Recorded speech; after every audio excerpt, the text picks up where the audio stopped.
ஹாய்ங்க, வாங்க கருவேப்பிலை பொடி சாதம் செய்யலாம் பார்க்கலாம். ஃபஸ்ட்டு கருவேப்பிலை 20 கொத்து எடுத்து வச்சுக்கோங்க.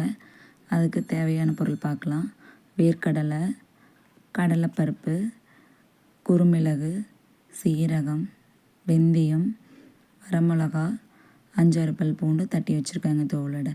இது எல்லாத்தையும் போட்டு ட்ரை ரோஸ்ட்டாக ஒவ்வொன்றா தனித்தனியாக வறுத்துக்கலாங்க.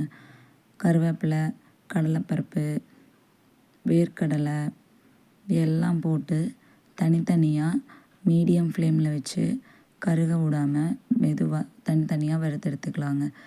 அப்புறம் மல்லி, சீரகம், வரமிளகா எல்லாம் ஒட்டுக்கா போட்டு லைட்டாக வறுத்தெடுத்துக்கலாங்க.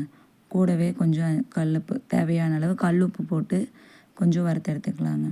இந்த வறுத்த பொருளை அதுக்கப்புறம் அந்த வெள்ளை வெங்காயம் மட்டும் பார்த்திங்கன்னா கொஞ்சோண்டு எண்ணெய் ஊற்றி வறுத்தெடுத்துக்கலாங்க. வறுத்ததை நல்லா ஆற வச்சுட்டு ஒரு மிக்ஸி ஜாரில் போட்டு கொஞ்சம் கொஞ்சமாக போட்டு நல்லா அரைச்சி எடுத்துக்கிட்டிங்கன்னா சூப்பரான கருவேப்பிலை பொடி ரெடி ஆயிருங்க. ரொம்ப அரைச்சிடக்கூடாது, கொஞ்சம் திரியாக அரைக்கணுங்க. ரொம்ப அரைச்சோம்னா ரொம்ப நைஸ் ஆயிரும், நல்லா இருக்காது சாதத்தில் போட்டு சாப்பிட்றதுக்கு.